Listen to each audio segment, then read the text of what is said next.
Франция мемлекетінің астанасы Парижден 10 шақырым жерде орналасқан Ножан-сюр-Марн шаһары 19-20 ғасырда француздың зиялы қауым өкілдері мен ойшылдары дәл осы қалада жиі бас қосатын болған.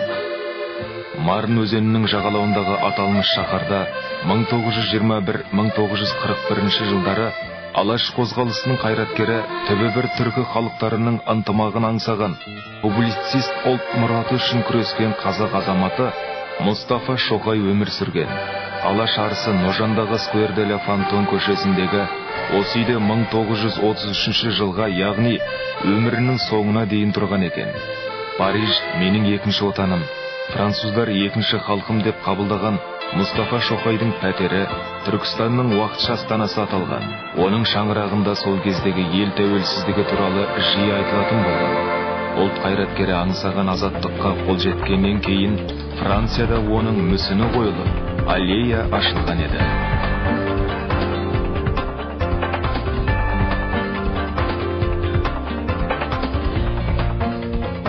Бүгінгі таңда Парижде 250-ге жуық қазақ отбасы, 1000-нан аса қандасымыз өмір сүріп жатыр. Адамзатты таңғалдырған алып Эйфель мұнарасы, танымал Лувр мұражайы, теңдессіз сәулет өнері бар Франция жеріндегі бауырларымыздың басым көпшілігін Түркиядан келген қазақтар құрайды. Алтайдан басталған көш Анадолы жеріне жетіп, 1960 жылдары жұмысқа тарту үдерісі өркендеген кезде қандастарымыз Еуропаға қоныстана бастаған болатын.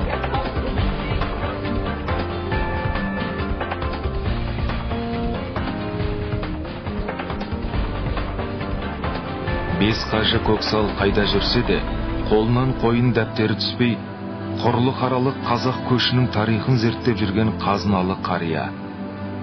Ақсақал тағдыр тәлкегіне ұшыраған қандастарымыздың өмірі, Ақтабан шұбырындының белгілі және беймәлім тұстары, көш бастаған азаматтар, олардың туған жер, өскен өлке, құтты қоныс атамекенмен қимай қоштасқан сәттері туралы тарихи кітап жазуды осыдан 2 жыл бұрын бастаған екен.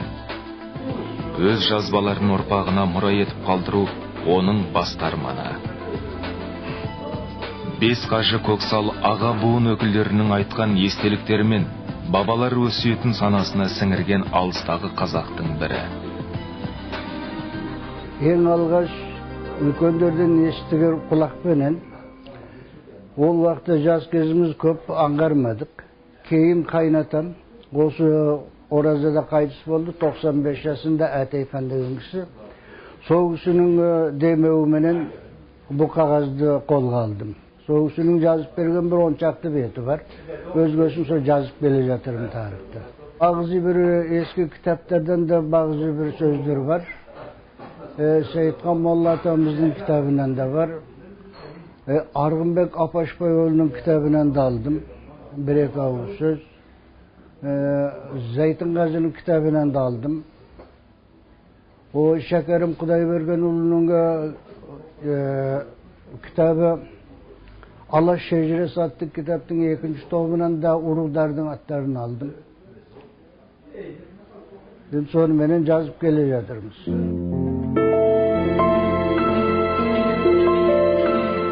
Әлемдік сән орталығы саналатын Парижде қазақ бауырларымыз тігін фабрикасын ашып қойған екен.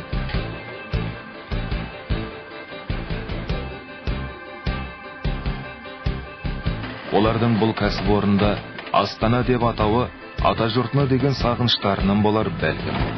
Франция жеріндегі Астана фабрикасында жылына 5000-нан астам киім тігіледі және қандастарымыз ең танымал әлемдік брендтермен жұмыс істейді.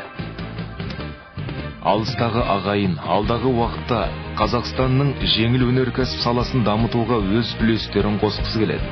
Бұл мақсат.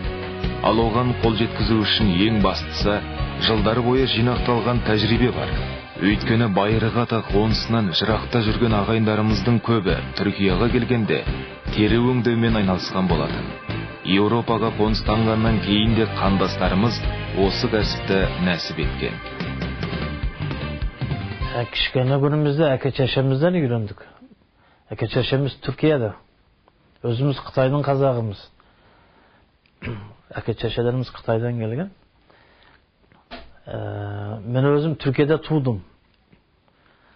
Сол жерден 1984 жылында Парижге келдім. Содан бері тері жұмысымен айланып жүрміз. Ата жұрттан алыста жүрген бауырларымыз күнкөріс көзін тауып, Қарабастың қамын ойламаған. Олардың аңсағаны атамекен, арманы ата-бабаларының кіндік қаны тамған құтты қонысынан алыстамау, тілегі өз ұлтына тән асыл қасиеттері, болмысы мен дәстүрінің көзінің қарашығындай сақтау. Сондықтан өткен ғасырдың 80-ші жылдардан бастап француз жерінде қазақ мәдениет қоғамы жұмыс істей бастаған еді. Мен 2010 айын 6 айында қоғам бастығына сайлауына шықтым. Бұл мақсат burada баладарды бірлік береке, спорттық фаалиеттерде бірлік береке болсын деп құрдық қой бұны. Әзір бұл жерде біздер 2 ай болды қоғамда қазақ тілінде сабақ беріп жатырмыз. Ondan кейін орыс тілімен сабақ беріп жатырмыз балаларға. Баладар bu 9 ayda бастады бұл жерде топ ойнап, 80-85 бала топ ойнайды қоғам арқылы. Енді ойын бүлкі фольклор, қазақ фольклорын құрамыз. Бұл тарихи отанынан алыста жүрген қаракөз қазақ балалары. Бүлдіршіндердің кейбіреуі қазақ жерін әлі көрмеген деген, бірақ қайсысының болмасын лүпілдеген жүрегінде Қазақстан, атамекенге деген ыстық сезім мен махаббат оты лаулайды. Сондықтан олар қазақ тілін үйреніп, елі, халқы, мәдениеті туралы неғұрлым көп мағлұмат алғысы келеді. Бүлдіршіндердің осы бір тілегінің орындалуына Франциядағы Шығыстану университетінің 2-ші курсында оқитын қандасымыз Мадина Ұйсал көмектесіп жүр. Француз, корей, түрік, ағылшын тілдерін білетін Мадинаның қазақ тілін еркін білуіне атамекенге келіп, 1 жыл дайындық курсында оқығаны көп септігін тигізген екен. Ол Франциядан Қазақстанға білім алу үшін келген алғашқы қарлығаштардың бірі. Мен басында Қазақстанға барам деп ойламағам. Сосын бір күні маған Қазақстанға барсаң қалай болады, не ойлайсың деп сұрағанда қызығып кеттім. Себебі Қазақстан туралы көп білмеуші едім. Сосын ойладым, ертең сұрағанда не деп айтам деп.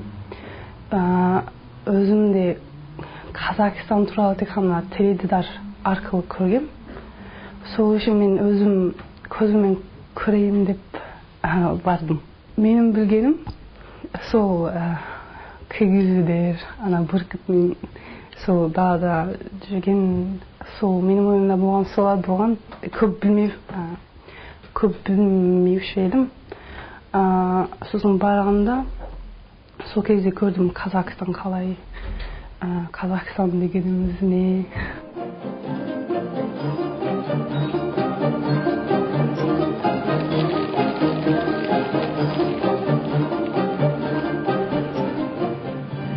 Өмер Шыңғыс халықаралық жүк тасымалдау саласында қызмет етеді.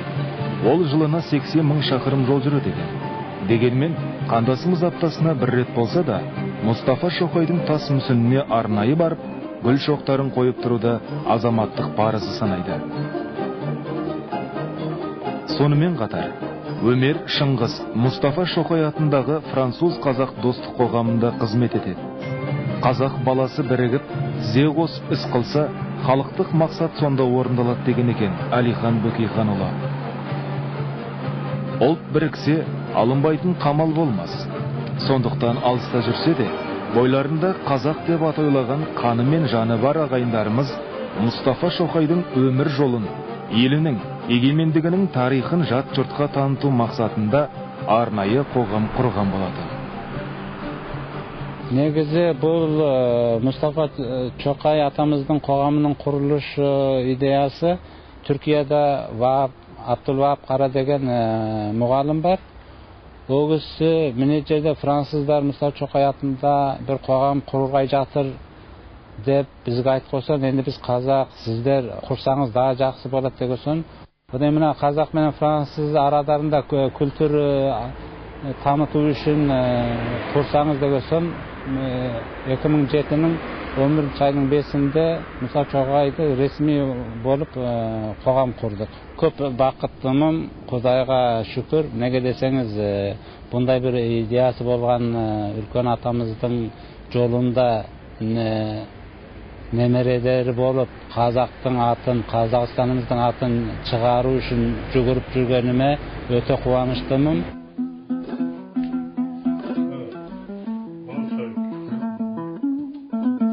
Бұл Құран кәрімді қазақ тіліне тәржімалаған аудармашы, Алаш сыйлығының лауреаты Халифа Алтайдың ұлы Абдул Самет Алтайдың қара шаңырағы. Елден жырақта туылып, бейнетінің зейнетін көріп отырған асылдың тұяғы қазақ телеарнасындағы бағдарламаларды тамашалап, басылымдарын үзбей оқып отырады. Халқымыздың жарқын жүзді бауырмалдығы, дархан ниеті, кең пейілділігі мен қонақжайлылық сынды қасиеттері бай мәдениетіміз бен дәстүрімізді көпті көрген ақсақал қазақ жастарына өнеге етіп жүр.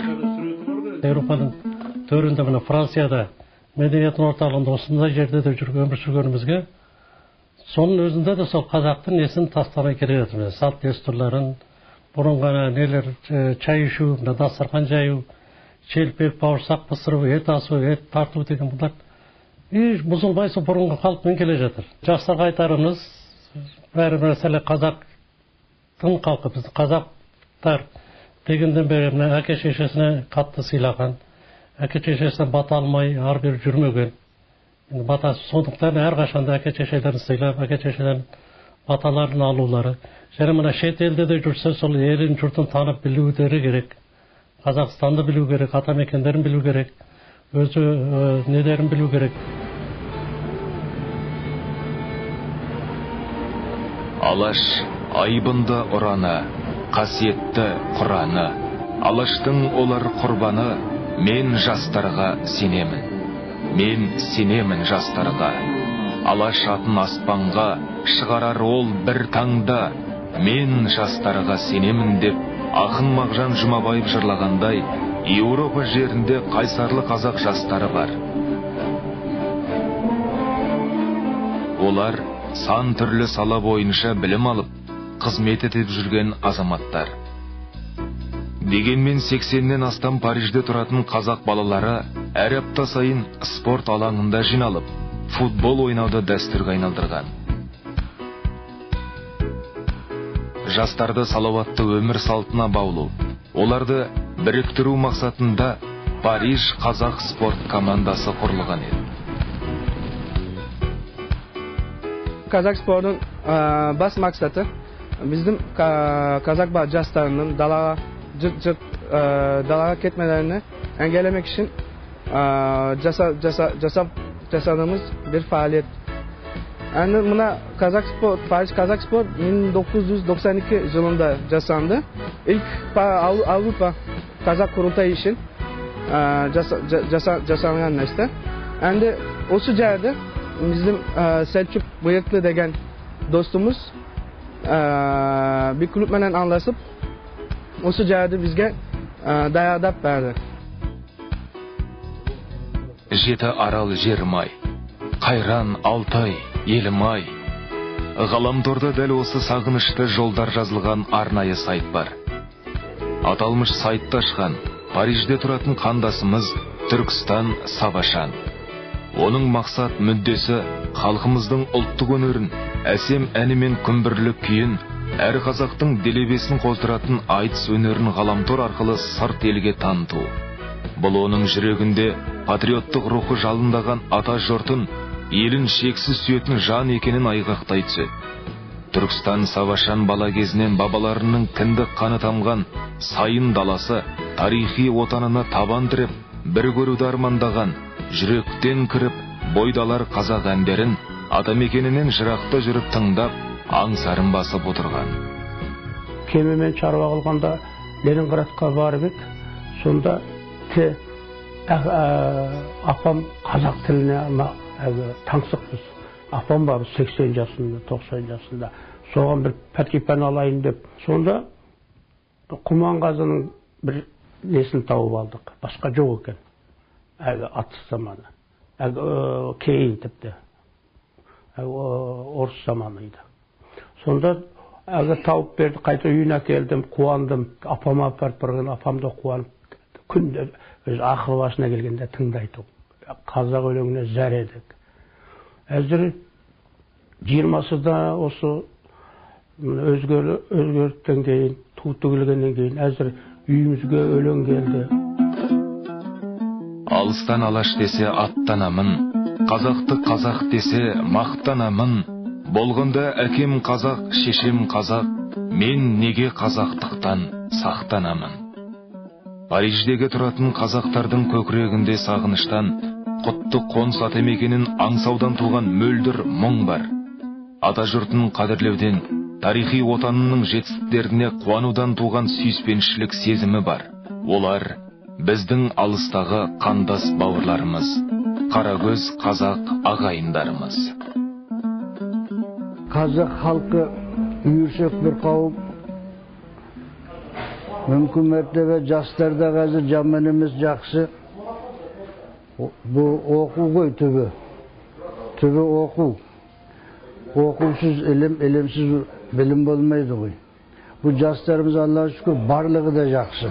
Қазір неше тіл білетін жастар бар, жеке бір тіл емес. Енді өрдіп келе жатыр, бүгін Аллаға шүкір бір мемлекетіміз бар, Қазақстан атты. Үлкендеріміз арман қылған, бірақ та көре алмады. Ұрпақтары көрді. Аллаға шүкір бұдан былай енді өркіндей берсін деп тілейміз, тілегіміз осы. Жастардың да көңіл бұрып, алға басуын тілеймін. Қазақстанға барып келген соң көрдім. Сол үшін Қазақстанға барғым келді, осы жерде тұрғым келді. Бірақ ойланып, осы университет бітірген соң барайым деп. Себебі жақсырақ деп ойлаймын мүмкін. Сосын сол барсам, сол жақта тұрсам, Қазақстанда, Европада ағам білімімді Қазақстанға көрсеткім келеді. Достармен бірге болғанды сағынам, сол концерттерге барғанды сағынам, сосын тамақтарды да сағынам. Қазақтың атын, Қазақстанымыздың атын жоғары шығару үшін тырбынып жұмыс істеп жүрмін. Енді бұл өз ұрпақтарымызға, немерелерімізге бір жол әр заман ашық болсын деп жүрекпенен талпынып, Құдайға жалбарып келе жатырмын. Иншалла болашақтағы жастарымызда қазақты, Қазақстанымызды ұмытпау үшін, атын жоғары көтеру үшін бізден көріп жол алама деген ниетпенен келе жатырмыз. Құдайға шүкір ниетімізге де жетісіп келе жатырмыз. Қазақстан өте жақсы, ұнады. Келмеймін десем мен бала шаға бар. Сол жерде қалайын дедім, болмады. Бала шағам жерде. Содан бір інім бар сол жерде. Көшіп барған, бірінші көшмен барған. Өзі Нұрлы ауылда отырады. Сол айыпларынан түскеннен кейін қуашымыз жерге сыймай, өзіміз шүкір етіп Аллаға шүкір етіп, жерге топырақты сүйдік. Қазақстан дегенде осы ішім тышым бәрі Қазақстан болып кетті. Неге десеңіз, барған бір қуаныш, өзі қуаныштың үстіне қуаныш, немен айтсаң қуанасың. Ол өзімізге қандай жақсы келді, айтқан бір түрлі қиын. Мисал, оның кейін бізді сол Бәйтеректің жанына бардық. Онда жап-жасыл, мына енді сөз басқа жерге бұрылып кетпесін, жәннат құсап қалды ма дедік. Еліміздің тәуелсіздігі баянды болсын, ел аман жұрт тыныш болсын, ақ түйенің қаны жарылып, жақсылыққа жетсін. Көк байрағымыз көк аспанда желбіресін, алға Қазақстан деп сол алдымен еліміздің 20 жылдық тәуелсіздігіне жеткенімізге өте қуаныш, жақсы. Кеше тайтайлаған Қазақстан бүгін міне көп ұлттардың қатарына келіп, және көп нелерді басқарып ету үлкен бір ел болды екен, әлемге танылған ел болып шықты екен. Құдайға шүкір деймін.